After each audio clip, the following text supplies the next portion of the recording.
ആസാമിലെ നോക്സൺ എന്ന ഗോത്രവർഗത്തിൽപ്പെട്ട ഒരു കുടുംബം ഒരു മിഷണറിയുടെ സുവിശേഷീകരണം മൂലം യേശുവിനെ പിന്തുടരുവാൻ തീരുമാനിച്ചു.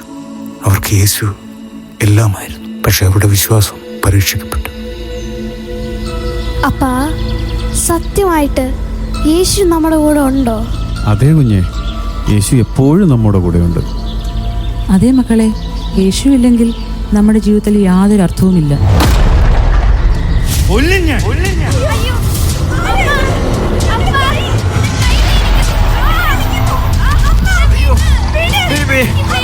മക്കളെ വിട്, ഉപദ്രവിക്കില്ലേ?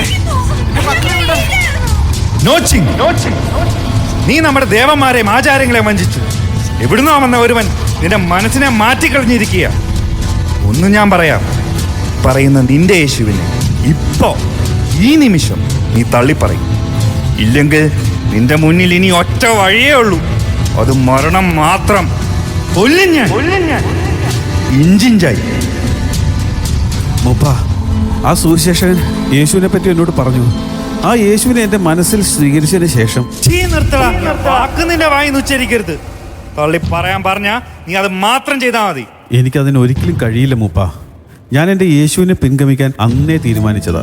പിന്നെ താങ്കൾ നമ്മുടെ സമൂഹത്തിൻ്റെ നേതാവാണ്. ആ ബഹുമാനം എനിക്ക് എപ്പോഴും അങ്ങയോടുണ്ട്. പക്ഷേ ഞാൻ എടുത്ത തീരുമാനത്തിൽ നിന്ന് പിന്നോട്ട് മാറാൻ ഇനി എനിക്കാവില്ല. നിനക്ക് ഞാൻ പറയുന്നത് മനസ്സിലായില്ലെങ്കിൽ നിന്റെ ഈ കുഞ്ഞില്ലേ, എന്ത് സുന്ദരമായ മുഖം. അപ്പൊ ഈ കുഞ്ഞിന്ന് തന്നെ അങ്ങ് തുടങ്ങാം. മൂപ്പ, എൻ്റെ മക്കളെ നിങ്ങൾ വെറുതെ വിടൂ. ഞാൻ നിങ്ങളോട് പറഞ്ഞത് യേശു എൻ്റെ രക്ഷകനാണെന്ന് മാത്രമാണ്. മറ്റൊന്നും നിങ്ങൾക്കെതിരായോ നമ്മുടെ സമൂഹത്തിനെതിരായോ ഞാൻ പറഞ്ഞിട്ടില്ല. നിർത്തണ എന്റെ പ്രസംഗം. ചതിയ ഒറ്റ ചോദ്യം, നിന്റെ ഈ മോനെ വേണോ അതോ നീ പറയുന്ന യേശുവിനെ വേണോ? മക്കളെ, എനിക്ക് നീ ഏറ്റവും പ്രിയപ്പെട്ടവനാ. എനിക്ക് കാത്തിരുന്ന് കിട്ടിയ കുഞ്ഞാ നീ. പക്ഷേ എനിക്ക് നമ്മളെ രക്ഷിച്ച യേശുവിനെ തള്ളി പറഞ്ഞിട്ട് നിന്നെ രക്ഷിക്കേണ്ട. ക്ഷമിക്കുമോ എന്നോട്?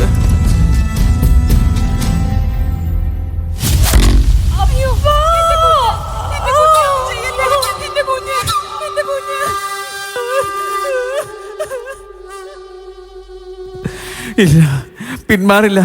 എന്റെ യേശുവിനെ പിൻഗമിക്കാൻ ഞാൻ തീരുമാനിച്ചത്. പിന്മാറില്ല ഞാൻ ഒരിക്കലും. എന്ത് വന്നാലും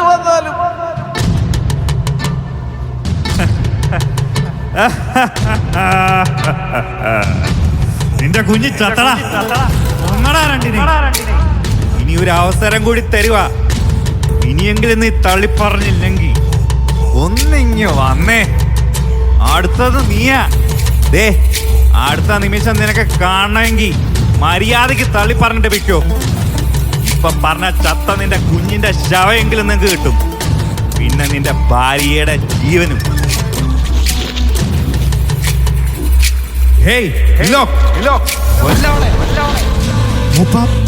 ഞാനോ? ഞാൻ പറയുന്നത് ചെയ്യും. ഒരാളെ കൊല്ലാൻ കിട്ടിയ അവസരമാണ്. ആ അവസരം നീ ഇപ്പോ ഉപയോഗിക്കും.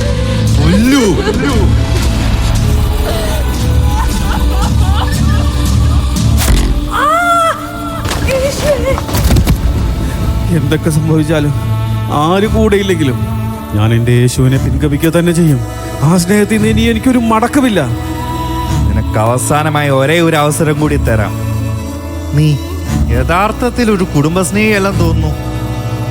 ഇപ്പോഴെങ്കിലും നീ തള്ളിക്കളഞ്ഞില്ലെങ്കിൽ 3 അനാഥ ശവങ്ങൾ ഈ കാട്ടിനുള്ളിൽ വല്ല മൃഗങ്ങളും വന്നു തിന്നും, അഴുകി നാറും. കൂടാതെ നാളെ ഇതേ സമയം നീയും. യേശുവിനെ തള്ളിപ്പറഞ്ഞ് നിന്റെ ജീവനെങ്കിലും രക്ഷിക്കാൻ നോക്കടാ, ബുദ്ധികെട്ട സ്വസ്നേഹി.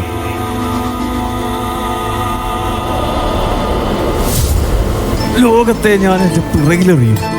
എൻ്റെ മുമ്പിൽ ക്രൂശിൽ എനിക്കായി മരിച്ച യേശു മാത്രം. ആ യേശുവിനായി എൻ്റെ കുടുംബം മരിച്ചെങ്കിൽ 100% ഞാനും മരിക്കാൻ തയ്യാറാ. വേറൊന്നിനെയും എനിക്ക് ഭയമില്ല. എനിക്ക് എൻ്റെ യേശുവിനെ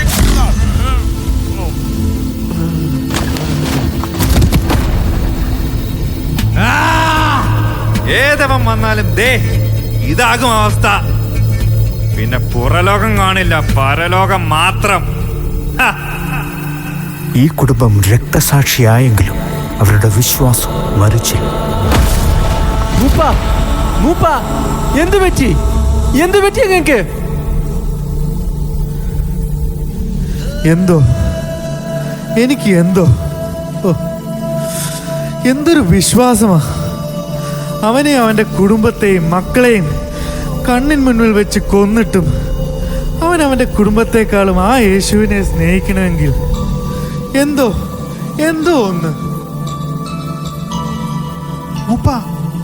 മുപ്പ മിലേക്കോ, എനിക്ക് പറ്റുന്നില്ല.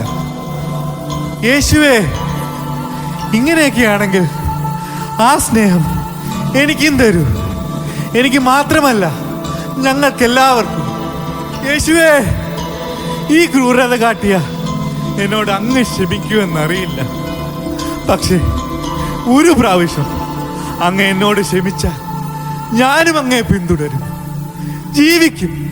ഞാൻ എൻ്റെ യേശുവിനായി ഒരിക്കലും പിന്മാറുകയില്ല, ഒരിക്കലും. മൂപ്പ, എനിക്കും വേണോ യേശുവിനെ? ഞാനും പിന്തുടരുമോ യേശുവിനെ?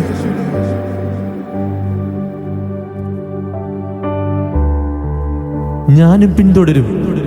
ആ യേശുവിന് വേണ്ടി നമുക്ക് ഒരുമിച്ച് ജീവിക്കാം.